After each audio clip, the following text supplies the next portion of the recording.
5, 4, 3. And we are back, folks, here on the Michigan Insider Sports Talk 1050 WTKA, online at WTK.com. Sam Webb, Ira Weintraub on the other side, and the MGoBlog Roundtable crew here in the new year. Fellas, I am happy to see you. I hope you guys had a good holiday season.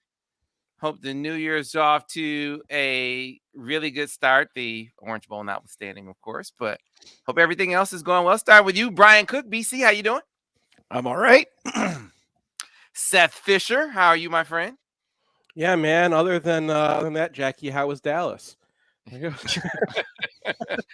and Craig Ross. So got a message from a Craig Ross fan. I got a chance to meet Craig Ross at the UCF game, and it was like they met the superstar. They were so happy to have met Craig Ross at the UCF game. So I don't know if you remember. Yeah, it was David, I think was his name. He came down to say hi to me, recognized me for some reason, and very nice man, very thoughtful man. Craig, your face is on a video screen for an hour every Thursday. Well, I know, but still, come on, come on. But he was a terrific guy, and so I appreciated that he came down to say hi to me. Yeah, that game, unfortunately, if you could bottle your not that you would want to bottle your feelings up from that game, but certainly it would have given you an indicator of how you're going to feel about 24 hours from that point, right? When you watch the Orange Bowl as the Georgia Bulldogs went and proved the SEC narrative correct that night and really manhandled Michigan in that game in the same way that UCF was able to run away from Michigan in the second half on the hoop court. So let's just start there with your broad brush takes from the Orange Bowl, starting with you, Brian, as the Bulldogs won 34-11. Well, I mean, it was a situation where you go in against a team and then you're like, oh, maybe we can do this. Yeah, because there's, Alabama's been in a bunch of one-score games. Maybe they're not that great. And then, honestly, the first play from scrimmage, they run for 9 yards, and I'm like, ooh, that's not good. That's not a good sign. And then they get linebackers isolated on the running backs a bunch and their tight end, and it's just like, okay, going into this season, everybody was projecting 7-5. They were much better than that, but were they at the level where they could take on the team that most analytics think is the best team in the country by a fair distance? No. Yeah. So it was, was resigned, got a free beer though.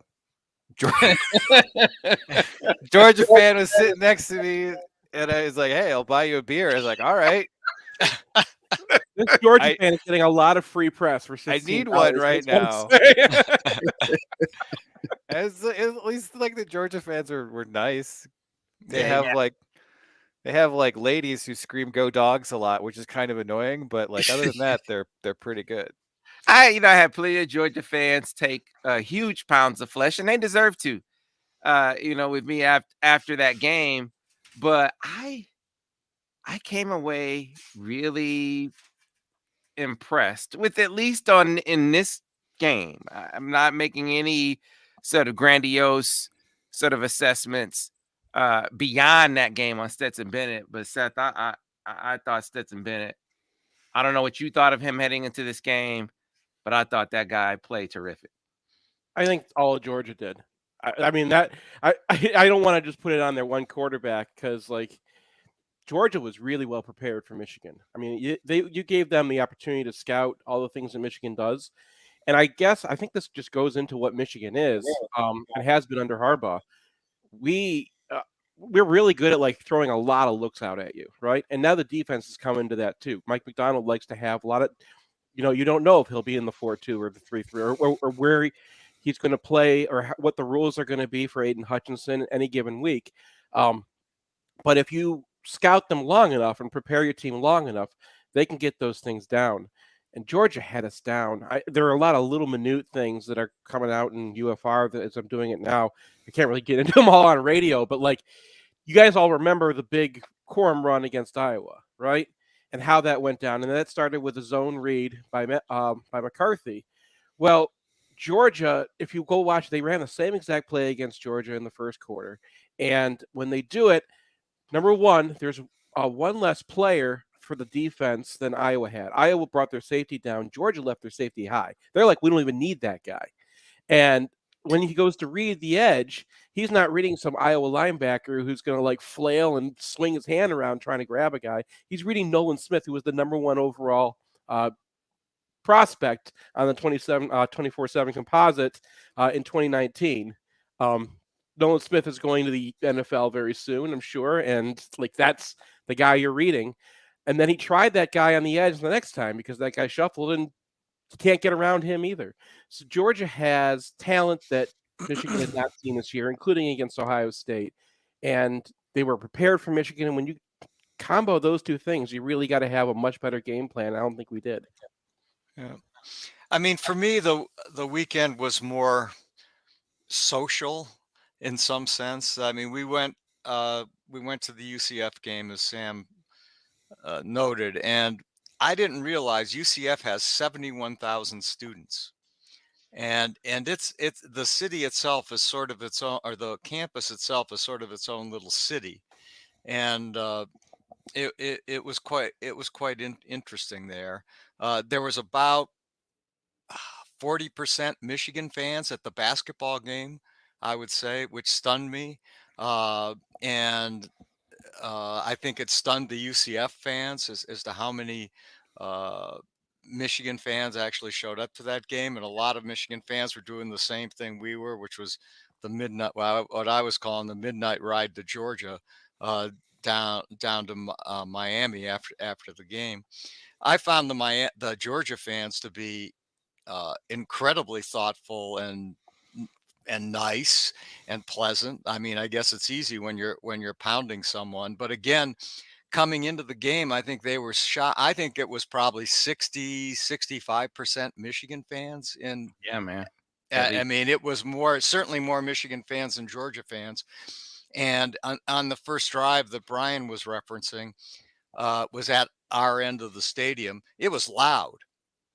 I mean, the fans were incredibly loud. That's a loud stadium anyway, because it's the way it's built. There's a lot of echoing, and the Michigan fans were really, really loud. It sounded almost as loud as it was in Ann Arbor for the Ohio State game, trying to induce a false start or something from Georgia, but it didn't work. And they were just a lot better team. That's what it came down to. I mean, bigger, faster, stronger, and as Seth points out, very well prepared for us. I'm not sure this is a game we're ever really going to win. I'd like to think maybe we could play them a little closer if we'd done a few different things, but this was just a better team. Fun. It was a fun weekend, though, nonetheless. I felt like, from my point of view, we're sort of playing with house money. I'm embarrassed to say I picked 6-6 for Michigan and Hail to the Victors. And then when I was chastised for how stupid that was in the Observer later, I said, okay, they'll be 8-4. And then most people said, you're an idiot. They'll never win that many games. So. The season itself was satisfying in the main, even with this game, at least for me. Yeah, I had the same reaction watching them go right down the field when they on the opening drive, because we saw them take advantage of a couple of things that we had seen be lingering issues. I mean, Michigan formation and pre-snap motion. They handled a bunch well in this game. They did a great job. The matchup that you were talking about, Brian, where they go 13 personnel and Michigan takes Dax off the field, and it was like it was like Monken was like, I got him now, because now you got Brock Bowers with Jalen Harrell trying trying to run with him down the football field. And it was, I mean, they did a great job. And so this was a game where offensively, I mean, sometimes you got to pick your defense up, and offensively, they weren't able to do it. And so my biggest criticism, I've never been a coach. I'm not saying this is an easy call to make at all. Maybe it's an impossible call to make, and I want to stipulate that. But if it's me, armchair quarterback, after the third series, Michigan's down 17-0, I'm playing J.J. McCarthy. Not because it's all on Cade McNamara. I'm not suggesting that in any way, shape, or form. Please understand that. But I'm playing him because I will have seen in those first 3 drives where Michigan actually moved the football. I mean, those weren't 3-and-out drives. They were 7-8 play drives. The first 3 drives, but every drive was stalled because, I mean, there needed to be a play made. The 3rd and 4th down on the first drive, you can argue maybe they shouldn't have gone for it on 4th down. I understand that argument. It's legit to say punt there, but the play was there. The 3rd down, the play before, they went with the wide delay. But if you watch from the stands, and I mean, Cornelius Johnson is like, bam, he's throwing his arms up because he's wide open on the curl. And so through the first 3 drives, when you're down 17-0 at that point, and it's clear you're going to have to light it up, at that point, I'm making the call with the guy that I think is going to give me the best chance. I'm not even saying that makes him win the game. I'm just saying if you're going to have a chance to be in it, I think you're going to have to make a QB change in order to do it. Well, I mean, we did have these kind of periods from McNamara all year where there are plays there to be made and he's missing the throws. And they didn't happen too often, but the bad part was when one throw kind of started going the wrong way, like those things seemed to compound. And so like the Rutgers game late in the Michigan State game, the Washington game, it kind of felt like once things started going pear-shaped that they just kept going that way. And McNamara was able to put together a couple things on that drive when they were down 17-0. He hit Roman Wilson for a big chunk, and then they couldn't punch it in. They had to settle for a field goal. So he was there and present, but I feel like, when McCarthy's in there and he's slinging balls that Michigan receivers can't catch because it's getting in too fast, and he's throwing darts across the middle of the field, throws a touchdown, like he gives you upside. And maybe he was too young this year, but I think a lot of people are looking at this game and saying, well, if we're going to get back to this stage and compete better, we need a quarterback who is tracking towards the first round of the NFL draft. And I don't know if McNamara is ever going to be that. Yeah. Yeah, I mean, I think they handled the quarterback situation reasonably well this year, all things considered. I guess the question is, well, what happens now? I mean, that's the real question, because I don't think playing McCarthy in this game was going to have Michigan win the game or even have it come down to the 4th quarter. I mean, I don't think that was happening. And so I don't have a lot of criticism or any real criticism of how they handled the quarterbacks this year. But what do they do now? And that's a hard question to answer, because you could see Cade leaving if the job is handed to JJ. On the other hand, don't you have to go with your high ceiling guy, particularly where maybe they need a little more offense this year, and the offensive side of the ball in this coming year looks like it may be pretty good overall, and it looks like they may have to score more points this year. They're not going to have Ojabo. They're not going to have Aiden Hutchinson. He hasn't declared yet. You don't know that. Yeah, he did. Did he? Oh. Yeah, he did. We didn't do a big post on it because everyone already knew, and I Hinton popped his thing at the same time. And you've got Hinton going. So I mean, I don't think the defense is going to be bereft of talent next year by any stretch of the imagination, but you're probably losing Dax Hill. Probably, I'm guessing you're losing Ojabo, Hutchinson, Hinton. So Hawkins. Ross. Hawkins. So my guess is Brandon Josephs is not going to Michigan, but probably Notre Dame. I don't know if Michigan is recruiting him. He's one hell of a player. But and so it seems to me the offensive side is where you're really going to have to win games next year, at least until your defense can stabilize. And doesn't that mean you have to go with your highest upside guy?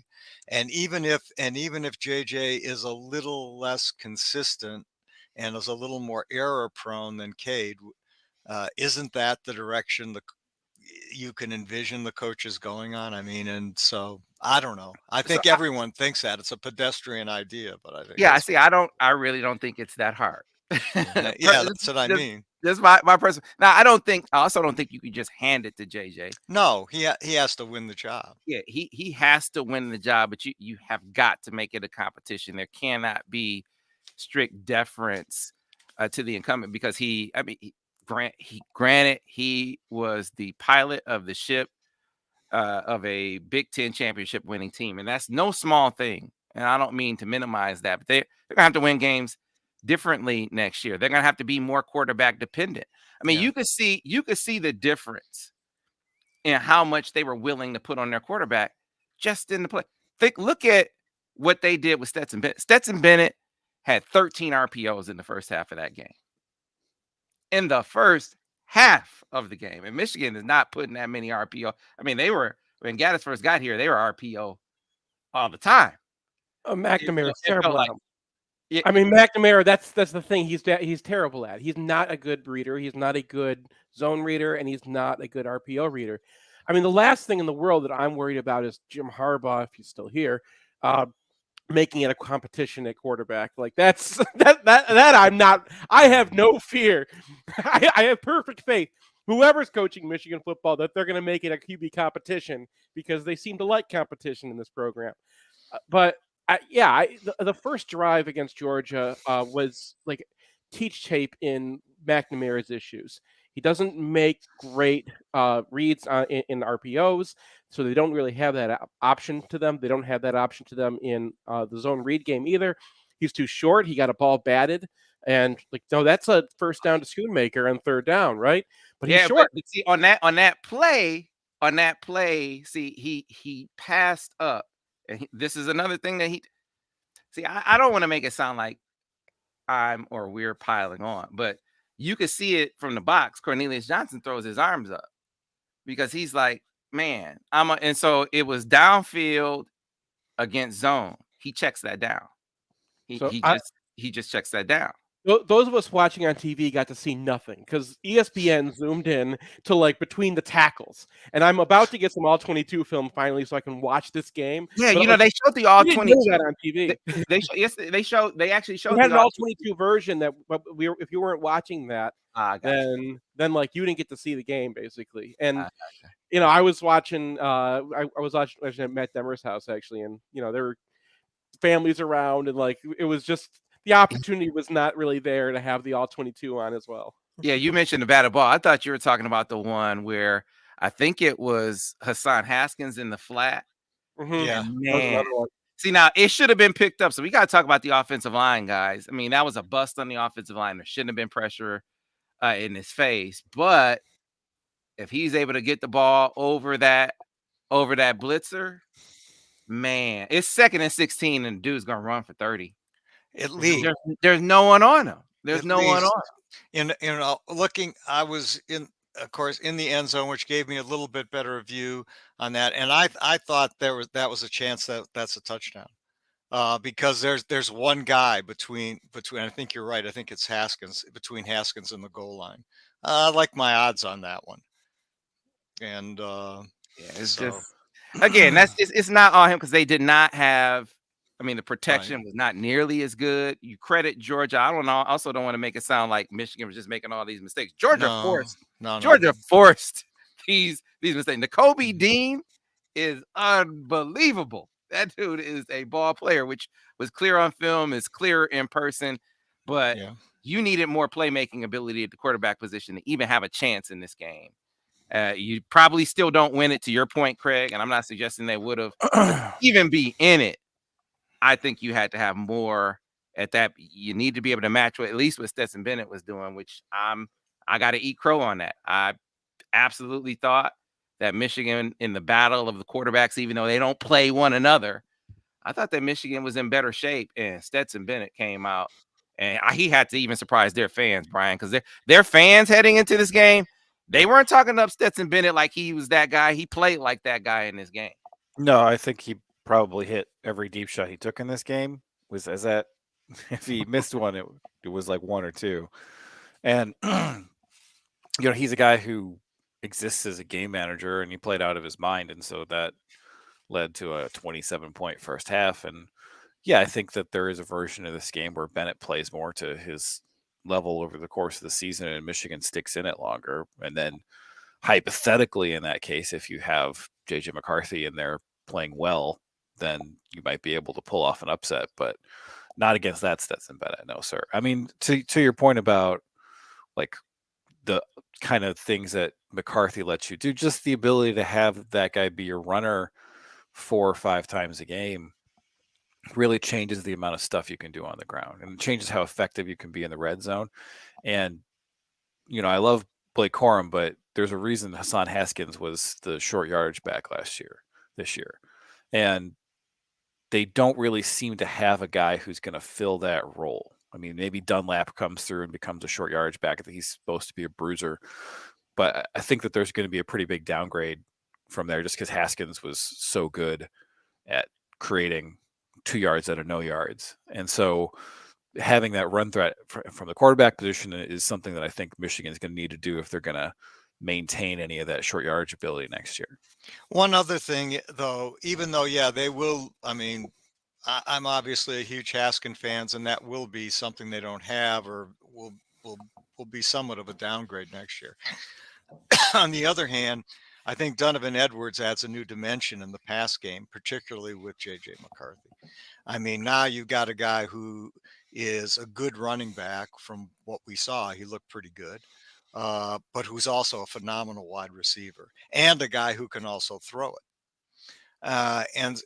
And so you've got an extra dimension, or an extra potential dimension in the offense next year as his playing time increases. And that's something Gaddis has always been good at. I mean, you look at where Gaddis comes from, right? Remember, he was at Penn State with Saquon Barkley. They threw the ball to the running backs a lot when he was at Alabama. Yeah. At Vanderbilt, they threw the ball to the running backs there too. Like that's stuff, and he immediately knew what to do. Like as soon as they had Donovan Edwards ready to go, we saw some really cool stuff and really smart ways that they used him in the offense.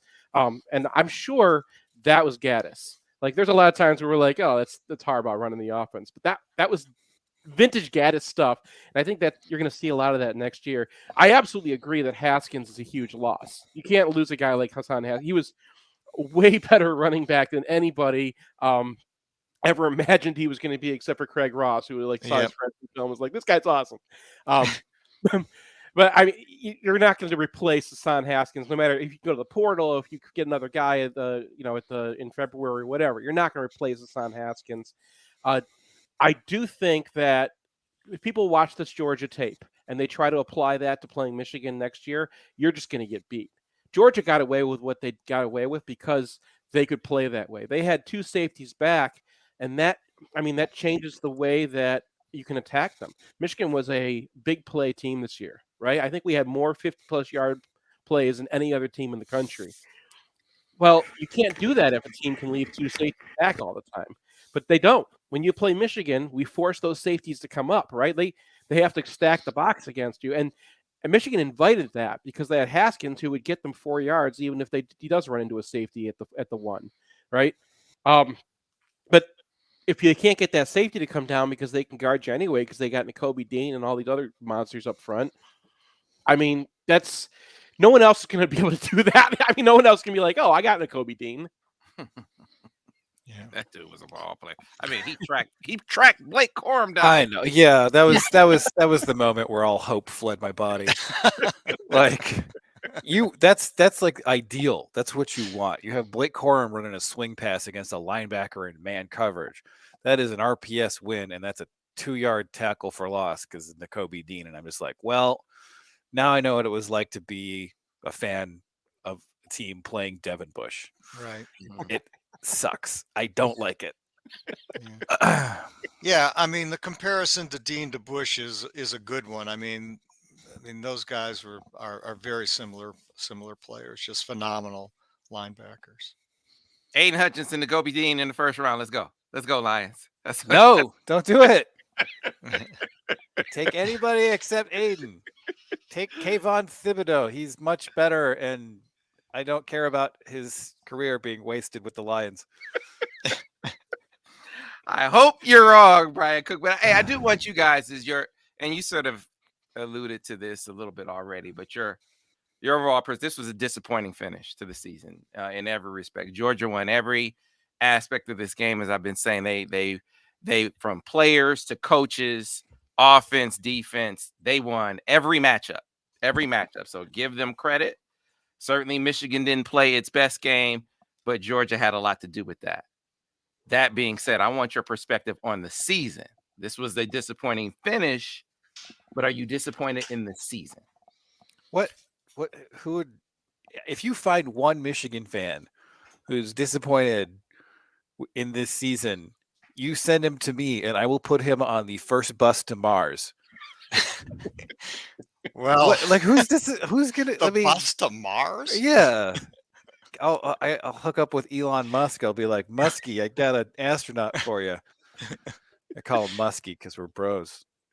Anyway, what? Who? No. I'm sure you guys you look at the MGoBlog Twitter feed, you see all kind of ne'er-do-well fans say, this shows they'll never be able to. No, I call them, man. If I see somebody who has that take has probably had other takes in the past and therefore already hit the block, right? Yeah, I give people a pass for in-game posting, right? Because everybody's in their feelings. I've posted some things I shouldn't have posted. They're posting some things they shouldn't post. But in the cold light of day on January 6th, anybody who is disappointed with the outcome of this season needs to seek psychiatric treatment. Yeah, I completely agree. I mean, this was a phenomenal year for Michigan. Truly, the Michigan State game was a game that Michigan should not have lost. And beyond that, no one, even as the team beat Penn State and was coming down to the finish, thought that they were going to beat Ohio State, let alone beat Ohio State by 15, and in an incredible environment. So, no, this was a great year. It's a year that I think most fans will remember in incredibly positive terms. So no, anyone who thinks this is somehow disappointing is just wrong. I mean, their instincts are completely muddled. So the beginning of the season, we were all saying 7-5 was generally the take, and then I adjusted that up to 8-4 as well right before the season. Not because I saw anything in Michigan when I was doing the previewing, but I saw Michigan's opponents. Right, I was like, oh, Wisconsin's probably not that good. Penn State, a lot more wobbly than people realize. I didn't believe in Michigan State at all, and those teams have not gotten substantially better in the offseason. So, this is another trip where if you're a good team like they were this year, they were a really good team. You're gonna have to replace Aiden Hutchinson next year. That changes everything, right? So they're gonna have to find some ways to win on defense intelligently if they want to get back and compete. This year, this is the 1969 season. This was you punch Ohio State and punch them so bad that they're still wallowing on the internet. They're still upset. They're still having problems, right? And okay, you lost to Michigan State. They came up and bit you, but everyone knows how that went down. Even the playoff committee was like, don't really think that one was legit. I'm not saying it. The playoff committee is saying it. I'm saying it, damn it. But that was your season. That was your season. It was the 69 season. And I know that they got to work out Jim Harbaugh's contract. They're going to have to work out NIL because it's a new world out there, and they're going to have to figure out how they're going to compete in it. Things don't just stay static. Things are going to change. But I love this team. And I want to get this out because we're really bad as analysts talking about, the heart of the team, or like it's hard for us to like pick that out, right? But you could definitely feel there was something about this team. And I got Hill Green's jersey up on my my wall right now because he shouted out the fans and said, "We love you guys, and I love this team so much." And that was a reply to me, and I was like, "Man, thank you. You get your jersey up there." But I mean, this team is just so easy to like, and there's been a lot of Michigan teams, honestly, where you're like, you had to pull yourself along to like them, and I mean, this team pulled everybody in, and that's going to affect Michigan for a very long time. It was a fantastic ride, man. It was a fantastic ride. That Ohio State game, the feeling, it just, you could feel it before the ball was kicked. Yeah. It was unreal. Just the atmosphere. You just knew it was going to be a special day. I'll never forget that. I'll never forget that as a fan. And that this team 142 gave us that moment, gave us that time down in Indianapolis. I mean, yeah, the Orange Bowl sucked, but it doesn't erase everything that happened before it. It was fantastic. Now, as you look ahead, we got to get to a break. The point, and all you guys have made this point, they have got to compensate for the losses defensively with more offense.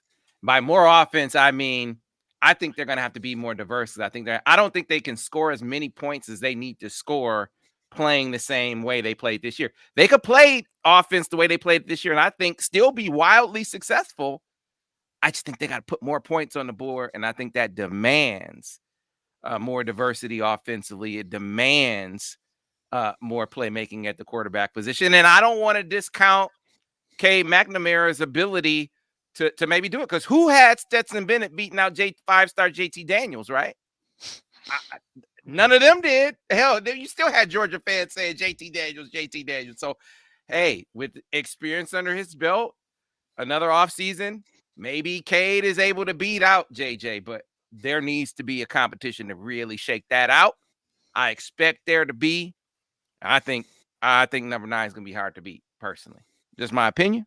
We'll see how it goes, fellas. I want your take on that on the other side. And then we got to talk some basketball, because I think that the importance of this Michigan State game, I'm trying not to overstate it, but I think it's really important to the tournament outlook for this team. And I'm curious you guys' take on that as well. We'll get to that on the other side here on the Michigan Insider on Sports Talk 1050 WTK, The Ticket.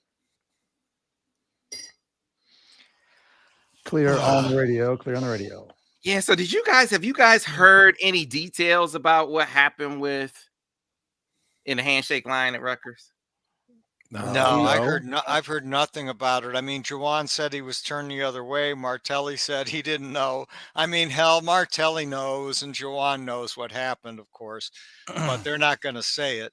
I mean, my guess is here's my guess, is that someone started getting in Caleb Houston's face, and Musa didn't like it. And so Musa, came to the aid of his friend and teammate.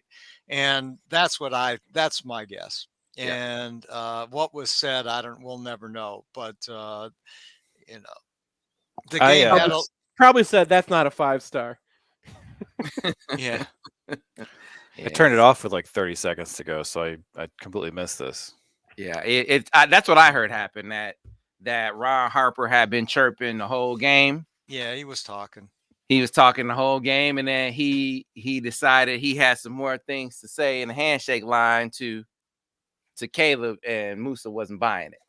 Yeah. And personally, if that's what happened, yes, give me more of that.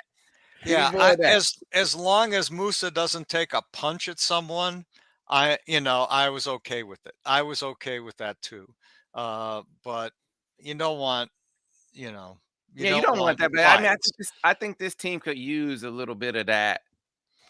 I think they could use a little bit of that fire. I mean, for whatever that contributes to their on-court performance. I don't know if it'll make a difference. I just know I like to see it. I know that it'll be something that helps them versus a Michigan State team that is absolutely. I mean, when isn't their game plan to come in and try to punk you? Just like I just said to Phil. I mean, that's what they do. And so you got to be. You got to taste the blood in your mouth. And I was like, yeah, that's probably that had something to do with it too. Ron Harper gets to talk after that game. Yeah. Guarding the 3-point line and hitting threes. Like, golly, man, it couldn't get. At one point, I mean, UCF made either their last 8 or 9 threes in a row, and then Rutgers comes out and makes their first 4 in a row. Now, you could have Steph Curry out there not checked and just playing a game of horse, and he's probably not making 13 in a row, but yet that's what happened to Michigan in these two. So there was some bad fortune, and most of these are check shots. I mean, they're not like unchecked threes. They were 1 or 2. Back in about 15 seconds, guys. But they teams are just making them. Matt, we'll get into on the other side. We'll get into what Matt D thinks because he's been he's got his own theory on that.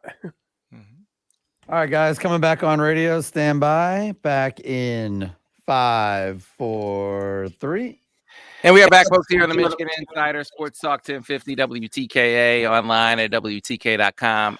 In my personal postscript to the season, I certainly thanked all of the guys who contributed to the analysis over the course of the year, from Devin to Jack Miller, from Al Borges to Vance Bedford. But you guys, you three, I mean, you have been, sort of the anchor to the analysis on a weekly basis for the longest stretch with us. I appreciate the hell out of it. I know you guys put a lot of work into it. I don't know if people realize how much time it takes to go over this film play by play and break down every nuance of it. I know, and I know you guys have been doing that for years. I appreciate the effort. I appreciate the attention to detail, and I appreciate how you guys come on every week, win or lose, to talk about it, man. That's not lost on me.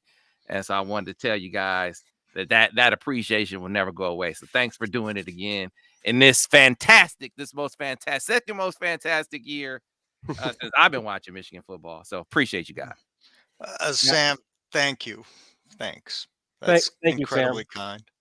I also want to shout out Alex Strain, who's our other guy who's watching the film like this.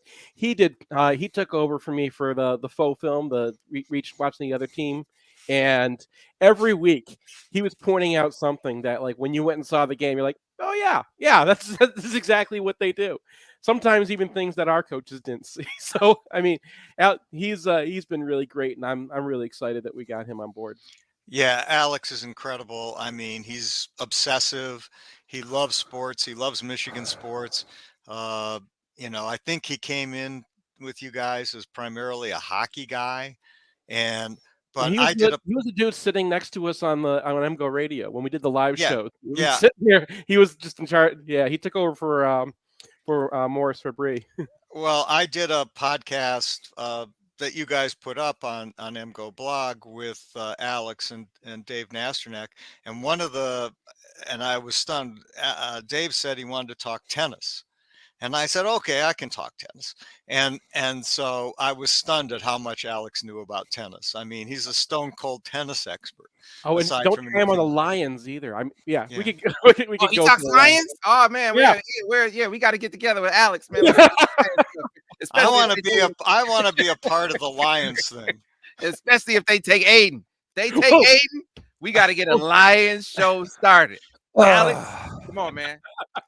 Aiden to the Lions. I did a Lions show. I did a show on here with you guys with like the Lions, with my kids' Lions costume. Oh, that's right. I remember that show was coming, folks. Be on the lookout if they take Aiden, but only if they take Aiden. But let's shift over and talk some basketball, guys. And Obviously, this is not a team that is where we thought it would be at this point. I think I'm safe in saying that for all of us, is they are now 1-2 in Big Ten conference play. I think 7-6 overall, and with a Michigan State team that's much better than I thought they would be.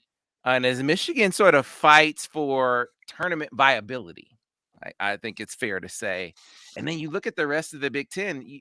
This row is going to be a lot tougher to hold. I mean, who did you guys think was Johnny Davis has been unbelievable. Keegan Murray has been unbelievable. Suddenly the rest of the Big Ten is looking even tougher. So when you look at Michigan State coming to town, it's a home game.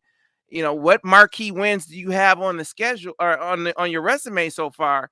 It feels like this game, the importance of it, the significance of it as it relates to, tournament viability, feels like it's huge, right?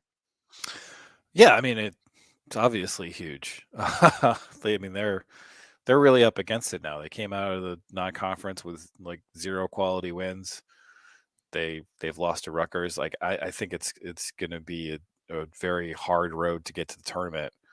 And yeah, any win over a top 20 Ken Palm team is going to be a major lift towards that. I just we don't have any idea if who's going to be available for this game. I mean, they can't put Caleb Houston on the bench because there's no one else to play right now, and he's really struggling. They don't have any wings. Like, I looked at this roster preseason, and I'm like, all right, Caleb Houston can just play the 3. He's a 4. Mm-hmm. So you don't have a single guy who's like a 6'5", 6'6" guy who can check other guys. Who's an athlete. There's no Charles Matthews. There's no Isaiah Livers. There's no Franz Wagner. There's no wing. No Shandy Brown. Yeah, I mean, like they had a ton of super athletic, excellent defensive wings this last year, and now they have none. And that downgrade has been crippling. Well, yeah. After game 2, if you'll recall, something Martelli said really resonated for me. I love Coach Martelli, and he said something like, "You play against yourself," and that's so true in basketball, and it's why I think you can tell a lot about a team early in the season. And after game 2, I came on and said, I don't know if this team can make the tournament or not. And people went nuts on me on internet, saying, well, limited data points, blah blah blah. But when they're right, of course, but you can tell when how teams are playing against themselves, and this team just didn't seem to have it. And the other thing that bothered me was I didn't see where the shooting was coming from. And I had watched, as I pointed out, Caleb all summer in the European tournament, and I said, look, he's a good player, and he's got a high ceiling, and he's going to be a really good basketball player, and I still think that, but I'm not sure he's a 3-point shooter, at least right now. And I remember that. And so one of the, if you look at their last 4 losses, I mean, Michigan's been very unlucky, especially in Rutgers and UCF. I mean, they shot 23 of 43 from 3. I mean, that's whatever that is, 46%. Michigan is shooting, not nearly. I mean, in fact, in the 4 losses, the opposition's 37 of 80. We're 22 of 76.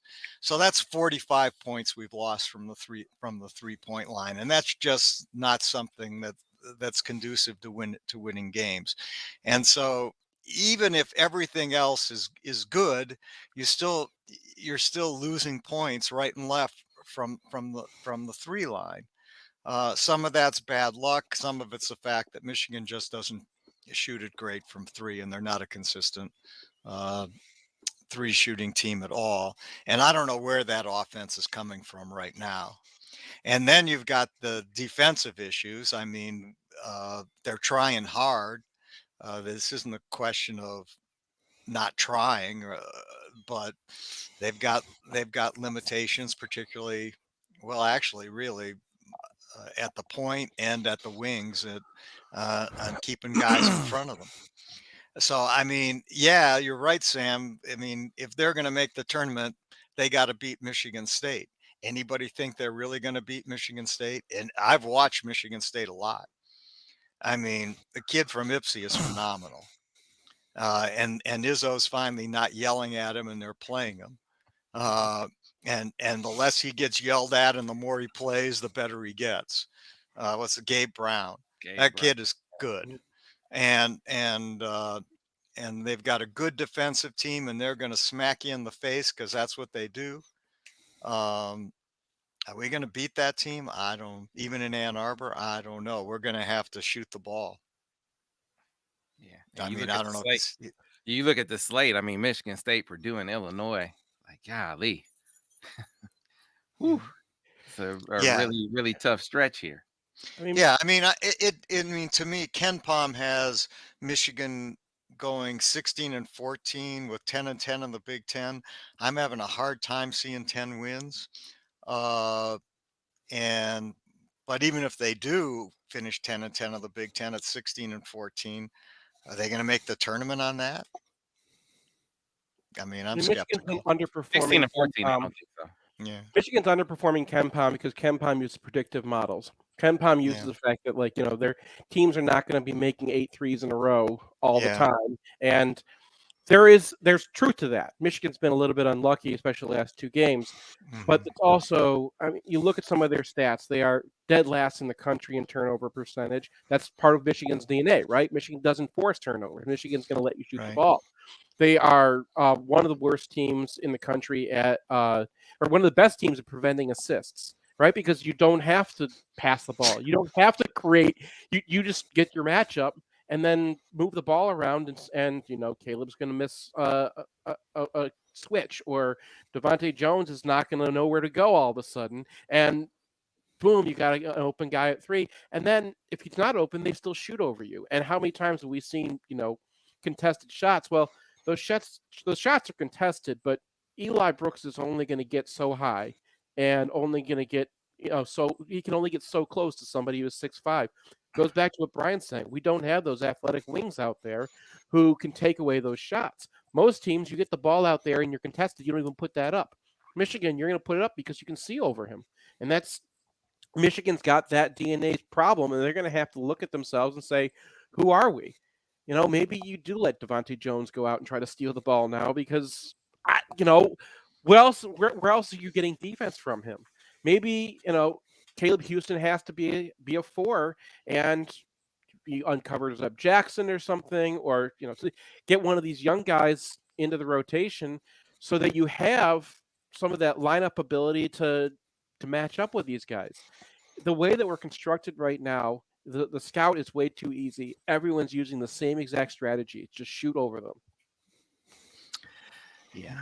And then, like I said, you look around the Big Ten, you survey the area, and there have been just some.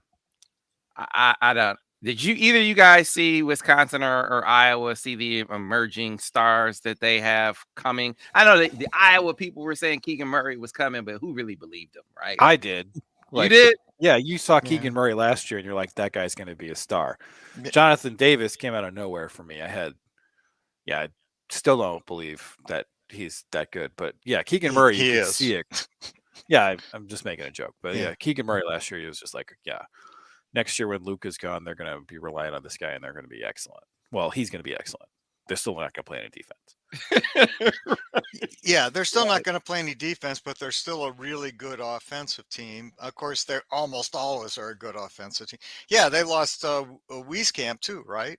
And yeah, and they lost the kid who transferred to Kentucky. So yeah, he's a phenomenal shooter. Yeah, so they lost 2 good shooters and players in Wieskamp and the other guy who I'm blocking on. Frederick, and they lose Garza, and they're good. I mean, they're a good team. A lot is how teams are constructed. I mean, and it's not. I don't want to do this, and it's not fair to ever compare Beeline teams to Howard teams. I think Jawan is a phenomenal coach. I hope he stays for a long time. I think he has a great staff. But Beeline had this ability to somehow put these stray parts together and become more than the sum of the parts. And I'm not right now with the Michigan team, and maybe it's just because they're so young, uh, but it's hard to see how these parts fit together. And I'm not sure how any coach can fit them together in a way that really works. Yeah. I mean, Yeah, this is the bad thing about it is everything that you're saying is like, okay, well, that can't be fixed right now. yeah, that's what I mean. Yeah. I'm not sure it can be fixed by coaching. I mean, if they start making shots all of a sudden from three, great. I mean, I'm there. I'm hoping. I'm cheering. But at this juncture, it's hard to see. It's hard to see how that happens. But maybe it I mean, will. who's making shots from three? Because like the guys who've been taking them recently have been like Musa Diabate and Hunter Dickinson, and Yeah, I don't know. I don't expect Diabate is hitting 3 and 9 so far. I would that's not right. expect him to hit better than 33%. Hunter Dickinson's at about 30%. Like that's way better than I thought he would be. Yeah. You're not going to get any better shooting from those guys at 3. And I don't want to be one of these people who says you can't play the two of them together. But if you're playing the two of them together, you have to be running the right sets for them. And then you have to be able to get the other guys, when they do get open, they have to be able to make those shots. And Eli's been hitting at a good clip on the average. Caleb is not. And I mean, that's really what it comes down to is like, Caleb Houston's got to make his shots because Devontae Jones is going to come down from where he is. You're not going to get better shooting from anybody else. Everybody else is pretty much at their career expectation or way above it. So you're not getting better than that. You mentioned Devontae Jones. I asked Phil about this. I said, hey, he obviously will come down from 7 for 8 over 2 games, right? But you can't shoot 7 for 8 in 2 games and then not take one in the next game. I couldn't figure that part out. Like, how does he not take a... Well, there's a problem there, in that he does not have a jump shot. He, like X, he's a set shooter which is hard when you're 6 feet tall to get a set shot off. The issue though is, unlike X could take it to the basket, and teams were very wary of giving him any room. They don't seem to this point so worried about Devontae. And so the reason why he didn't get any shots is because he didn't have any. And so I don't know. Again, it's a question of how do all these pieces fit together? Is there anything really the coaches can do to make them fit together, or are they just pounding square pegs into these round holes? Mm-hmm. They're trying. I mean, they're trying. That isn't an issue, and the coaching staff is smart and good. I mean, but they know that they need another guy that they don't have right now. They need a Kobe or they need Zeb. They need one of those guys to pop and be able to pull somebody who's starting off the court. They thought they would get something out of Brandon Johns this year. They haven't. Yeah. I know he's not even available right now. And Brian mentioned that too. We're going to the Michigan State game, and you don't even know if half your team's going to be there. So, can you imagine if Izzo was down to 8 guys? If he was down to 8 guys with, and is playing Nunez and Jace, all these weird guys he'd be talking about. Can you imagine how crazy he'd be going? And I thought, man, Jawan was a man after that game. He said there was no complaining. He just said, hey, we got 8 guys. We think we can win with the 8 guys. Well, it's because the only guy that drew in was his son. He was like, yeah. Yeah, but Jace didn't play terribly, incidentally. I mean, he played okay. Yeah, a little lost on defense, but he did all right. I mean, for your 5th or 6th number 4, you did pretty good. Yeah. So next week we gotta, because I hope to get in a bit of a hockey update this week. We're out of time, so plan on that next week, guys. Okay. As we talk about the Icers a bit, and then we'll reflect on this gauntlet week for Michigan basketball, Michigan State, Purdue, and Illinois. Well, we won't be able to reflect on the Illinois game, but the first 2 we will. So hopefully we'll have some good things to talk about. Always great to talk to you fellas. Thanks again for coming on. Happy New Year to all of you in the chat. We'll see you next week as well here. MGoBlog Roundtable, the Michigan Insider on Sports Talk 1050 WTK The Ticket, the official voice of University of Michigan Sports, Ann Arbor, a Cumulus station.